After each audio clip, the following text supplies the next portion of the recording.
Hello and welcome to the Huddle series on problem and responsible gambling. In this series, we'll be taking a look at an issue that not only dominates headlines in the industry, but one that is of genuine importance and can often be brushed aside with a tick box mentality. We aim to dive deeper, free of any promotion or rhetoric, and look at the topic from several angles: geographic, psychological, organizational, and more. Joining us today is Keith Whyte, Executive Director of the National Council on Problem Gambling since October 1998. He'll be focusing on problem gambling in North America. Hi, Keith. Thanks for speaking with us today. Hi, Tim. Thank you very much for having me. That's no problem at all. To start off with, how would you assess the overall state of responsible gambling efforts in North America on quite a general level? Well, on a general level, I think we're making a lot of progress over the past 20 years, but we are still far behind. And so I think it's a real obstacle and challenge as we expand our gambling market to make sure that we're getting the fundamental underpinnings of the problem gambling side too. So that's something we've been working on for almost 4 decades, but there's still a lot of work that needs to be done. So you're the executive director of the NCPG, just as an abbreviation. What exactly is the NCPG's remit, and what are the kind of main projects and campaigns you're working on at the moment? When we were founded in 1972, which we believe makes us one of the oldest and largest national organizations on gambling addiction in the world, our mission was to be the advocate for programs and services to assist problem gamblers and their families. And in a corollary of that, one of the principles that's also sustained us since 1972 is that we're neutral on legalized gambling.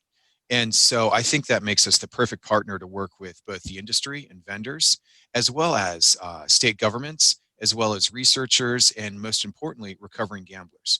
So in some ways, we're the hub of the wheel. We bring together all the stakeholders to try and minimize harm so that, everyone can maximize the benefits from legalized gambling. So obviously, when you say you're neutral on it, as you say, I guess you welcome the legalization, but as long as it's all done with the proper regulatory sort of framework and responsible gambling in mind and things like that. Yeah, we don't oppose legalized gambling. We don't support it either. So we're there. But yes, in a legalized environment, we have a lot more opportunity to work with operators and vendors. The illegal market does not tend to offer a lot of protections for people with gambling problems. But at the same time, when you legalize and expand the market, sometimes there's more aggressive advertising. As you've seen there in the UK, there can be backlash. And so legalization is not a panacea. And in fact, in the United States, Nevada's had casinos since 1931. They only started providing a share of that tax revenue for problem gambling programs in 2005. And so this is one of the reasons why the United States is a little bit further behind, perhaps, than some other countries, is that many of our states still today refuse to provide a single cent of money of tax money from legalized gambling revenue to prevent and treat gambling addiction. And until that happens, we're always going to be far behind. And that's one of the things that makes legalization a double-edged sword for us. Because unbelievably as it seems, the states, even today, even this year, have legalized sports betting, for example, without taking any of that money and putting it back to address the problems that have been created. So for us, at least, legalization has not been overwhelmingly positive in many cases. Sure. Yeah. I mean, what kind of campaigns are you working on specifically at the moment that can kind of help address these issues? And I guess in some ways, probably the right word to describe them is shortcomings. Well, we do believe still in a partnership model, and in fact, with the kind of cultural context of the United States, industry is often not required or compelled to provide responsible gambling. So we really do approach it as a partnership, and that leads to things like our Problem Gambling Awareness Month in March, which is timed, for those of you that are in the sports betting market, right after the Super Bowl and right during March Madness. So, we try and key it to some of these big, large sporting events. But what we have going on right now, another example, is the holiday lottery campaign, where we encourage lotteries to send a message during the month of December that tickets are not a great gift for kids. Because, of course, many parents unknowingly will provide lottery tickets to kids without thinking about the risk that may be involved. Because we know from our research, one of the most kids who receive lottery tickets as gifts are more likely to develop gambling problems as adults. And we know that a very salient experience for the development of gambling addiction is an early, unexpected big win, which could come with a lottery ticket, even for a very small price. $50 to a kid might seem like a lot to them, and they might spend the rest of their lives chasing that initial high. For sure, yeah, and your kind of emphasis on the partnership is striking there, because when it comes to maybe the issue as a whole and where the responsibility lies, which is often kind of a key question that there's no real right answer to. You mentioned kind of partnership and regulation. Is there kind of, when it comes to responsibility, is it more upon the regulator to, or lawmakers to say this is what you should do, or is it more on the operator to take the initiative? I mean, what is kind of your thoughts and policies on this? We believe that we would like to see responsibility become more of a shared effort. We would like to see regulators and legislators be much more involved in setting high standards and upholding them. But unfortunately, with our kind of laissez-faire approach to gambling, while it may be heavily regulated in terms of tax and in terms of accounting, it's not very heavily regulated in terms of responsible gambling. And so the vast majority of the responsibility falls actually on operators and vendors, which again sometimes comes as a surprise to overseas operators to realize that in some cases they may be responsible for providing basic healthcare services in states or jurisdictions where there are none for problem gambling. And often, of course, we don't believe that a gambling company should be involved in primary healthcare. That's very much not their role. But they need to fund organizations, NGOs like us, who do so, because otherwise their customers and their employees are left without any basic services on problem gambling whatsoever. So it's fundamentally important for operators to understand that the role of government and regulators in the United States, at least on responsible gambling, is much different than everywhere else in the world, and that the burden falls on the operators and vendors, not on government. Yeah, that makes a lot of sense. And my next question is quite a broad one. But what would you kind of, how would you describe overall problem gambling rates within North America? And I understand that there can be some variance there, and maybe kind of you have some data and research that you can draw upon with that question. We unfortunately have very little data and research, again, because government has refused to collect it.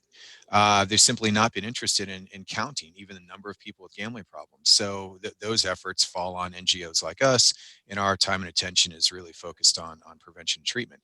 But what we think we know, based on a compilation of national and state studies over the years, is that the rate has stayed relatively the same, right around 2 to 2.2%, in the midst of some fairly massive expansion over the past few decades. It does seem to be on the upswing now, and we have some efforts in the field to try and do a better job of monitoring. But I think it is important to note that if you expand legalized gambling, it doesn't automatically mean there's going to be an increase in problems, at least in the rate of problems. But what we fear is happening is there may well be an increase in severity of problems. As you have more advertising, as you have more participation, as we move into a cashless environment, as states loosen restrictions in response to the pandemic, to try and get more gambling revenue, we may not be increasing the number of people with gambling problems, but those who have problems or develop them may have more severe problems. Mm-hmm. I mean, that's very interesting, and I think as you mentioned, you may have mentioned earlier that the US is perhaps behind, markets like Europe and the UK when it comes to these kind of things. I think so, and part of it is just the nature of the beast, in that we have a very federalist, kind of a laissez-faire system with regards to regulation of business, and with the provision of healthcare. And so, in a social welfare country, like the UK, like in Europe, government plays a much larger role in ensuring that that there are these protections in place. In the United States, it's more of a negotiated system, if you will. But while operators may see this as a happy hunting ground and think, oh, great, I can go into this huge market, with few restrictions, which is true. What they need to understand is that when they don't step up, when private business doesn't step up to put protections in place, they are held responsible when there's damage, when there's consequences, and they can't then turn to government and say, well, it's not our job, because the government's clearly said all along, it's not our job either. So it's going to be your responsibility. It might not be your problem, but it will be your responsibility. And so that creates, in some ways you're paying one way or the other. You're either paying it in higher tax revenue to government, or you're paying it in voluntary contributions to NGOs. But at some point, those who are making enormous windfall profits have to come back and provide those services, or they risk even the backlash we're seeing in places like the UK and Australia and throughout Europe. You mentioned earlier your neutrality and kind of the objectiveness of the organization. So you should be hopefully well placed to answer this next question. But you said kind of the onus is on the operator with this laissez-faire approach. In all kind of honesty, how would you assess the gambling industry's approach in North America to responsible gambling and problem gambling? In general, it's been the story of a few leaders, a lot of folks in the middle that to sort of check the box, and then there are some companies that are pretty terrible. And some of these are quite large companies. They have international operations. Even they operate in multiple states, and they do little or nothing for responsible gambling. And so I think the majority of companies fall in the middle. They'll do what's required in a specific jurisdiction, and then do little more. And then I think in some ways the leaders in the market kind of gloss over some of the failures of their competitors. And so there are companies that are quite progressive. They're very engaged. That are not just working with us, but with lots of other universities, and they're just putting money into research. But that's the exception rather than the rule. And in some ways, they've allowed their competitors to get by with doing much less. It's fine when an advocate like us calls for everybody else to do more, but it's much more meaningful when the industry itself tries to encourages their peers to step up. And one of the reasons that's important, not just for us, but for those leading operators, is that we can only judge the industry by its lowest common denominator. So while we really celebrate and appreciate the companies that do really well, when it comes to questions like yours, what's the overall state of problem gambling in the United States? We have to say that it's pretty poor, because the industry and regulators and legislators have allowed some of those companies, some of their peers, to get away with doing little or nothing. My next question was going to be, does more need to be done? But I think you've answered it with your previous answer.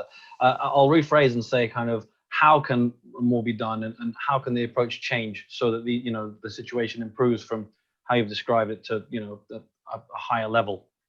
It is going to take all stakeholders working together. And so, we believe certainly in the partnership approach, and we are partnering with a number of gambling companies. We're a membership-based NGO, so that's one easy way for folks to start. And we're seeing a great influx of participation from UK-based gambling companies who sort of expect a higher standard and are, quite frankly, I think, surprised when they don't receive it. But also, as advocates for programs for problem gamblers, we don't rely only on a partnership model. So, we also advocate to legislators and regulators to set and uphold high standards. We created internet responsible gambling standards in 2012. We continue to push that those should be the bedrock of responsible gambling standards state by state, and moving towards a voluntary national harmonization, where, because we don't have a national gambling regulator, we want each state to set and uphold high responsible gambling standards that, most importantly, protect the consumers from state to state. But there's also a benefit to the industry, because it makes it easier for operators, and especially vendors, to have the same product sold in each different state. Because when you look at the multiple jurisdictions we have, that this is in some ways a much bigger market than Europe when you add in our federally regulated Indian tribes. So there's hundreds of different jurisdictions, and to be able to have a product that at least meets responsible gaming standards across the majority of those that have voluntarily harmonized their standards, I think makes a lot of sense for everybody. For us, again, most importantly, is to protect the consumers across jurisdictions. But of course, there's a lot of side benefits for operators and vendors. Again, makes a lot of sense. And from your previous answer, the question that comes to mind is, do you think these issues and problems will improve and standards will improve with time, once UK operators and perhaps European operators bring this kind of advanced approach, more established approach, I think is probably that you're describing? Do you think hopefully that makes a change in the US market in long term? I do think that the influx of UK operators has been a net positive. I think many of them have come in with strong expectations. I know that there are some who are coming and looking forward to relaxing their practices, and but the majority, I think, have been very responsive, and I do think they will help move our market, and I do think they help show that there is a very good business case for responsible gambling, and that perhaps in the United States that business case will flourish because, again, much of the responsible gambling that's being done in the UK and other jurisdictions is really under government mandate. That there is innovation, but it's being done kind of in almost as a preventative approach to prevent further government crackdown. In the United States, of course, that innovation can now flourish because where there's an absence of regulation, it does allow for a lot more creativity. And so what we're hoping and what we're seeing already are the big folks like GVC or Entain now that are kind of able to do advanced responsible gaming in North America, without a lot of the regulatory oversight, but it allows a lot more flexibility and freedom. And so, I think overall we think there's some positive things to be done where operators have an interest in doing responsible gambling, but because they believe in it rather than because they're primarily being driven in response to regulatory mandate. Again, we'll see how that goes. I may be a little naive and optimistic, but I think there's some early signs that there's a lot of progress to be made here. You've mentioned a few already, but to kind of help push in the right direction, what kind of specific methods or strategies does the NCPG kind of encourage, specifically in dealing kind of reducing gambling related harms and on an operator to player level? Well, on an operator player level, it's a great question. So we believe very strongly in guidelines and responsible gambling guidelines and standards. So that when players come to an operator, they should be given lots of information on responsible gambling. Their play should be monitored. There should be a feedback loop. It's all about creating an informed player choice. But then then the other half of the job is on the problem gambling side. And so we need to make sure that if a player has a problem, they have somewhere to go. That they're being able to connect it into help services, that those help services are available, affordable, and accessible. And as you may know, healthcare in general in the United States is not always available, affordable, or accessible. And so specialty problem gambling care is even less so. But it goes much beyond that because if we're only talking about people with gambling problems, we're of course missing the prevention and education, and then the research and recovery on the other side. So problem gambling services, when with a public health model like we have, they need to be broadly available, across schools.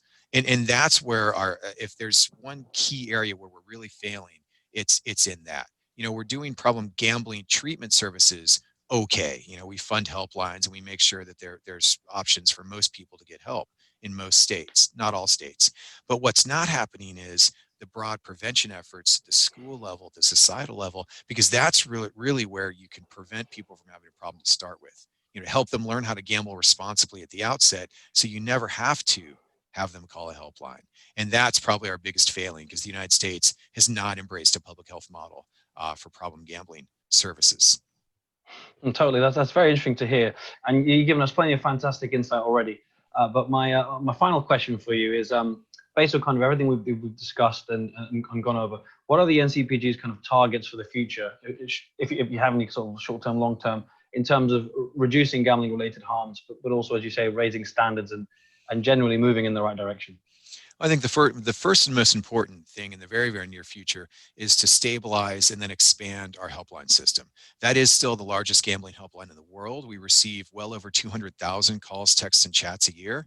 But in some cases, our ability to refer callers to real help on the ground in many states is very weak. And so we've really got to bolster that system. We have to use new technology, maybe to connect people via online counseling and chat. I think there's a lot of the pandemic has led to a lot of experimentation in the delivery of healthcare services, and we're going to use that on the problem gambling side as well. So bolstering the problem gambling safety net is priority number one. And then number two is obviously to instill a greater ethic, a greater culture of responsible gambling, and to make sure that it's not just relying completely on voluntary efforts by the industry, that those efforts are codified, if you will, by sensible, flexible, but effective regulation. Because unfortunately right now, we almost penalize the folks that are doing it well because we allow their competitors to do almost nothing. And so we want to keep that high level that these companies have. We want to push their competitors, their peers, up to that high level by making sure that there's a higher floor, if you will. We want to keep that ceiling high, and we want companies to continue to innovate, especially those coming in from the UK and other jurisdictions. We want them to have that flexibility to innovate on responsible gambling, but we need to make sure that there's a strong minimum standard, and eventually moving the culture from just compliance-based responsible gambling, just check the box, do it because the regulator says, to really embracing it. Not just for their own bottom line, which it's clear that that's a net positive, and not even just for their players, but also for their employees. If you want to attract and retain top-notch talent in this workforce with this generation, you've got to be invested in responsible gambling, and it can't just be lip service. So it's a win-win-win all across the board. But that's a culture that, frankly, is weakly held in many places in the United States, and that's the ultimate change. Well, thank you very much for your time, Keith, and for your answers. Hopefully, we will see some progress towards that area in the future. I think we will. We'll keep at it. Thanks for watching our interview with Keith Whyte. Stay tuned for the next part of our problem gambling series with transformational coach Jason Shires coming soon.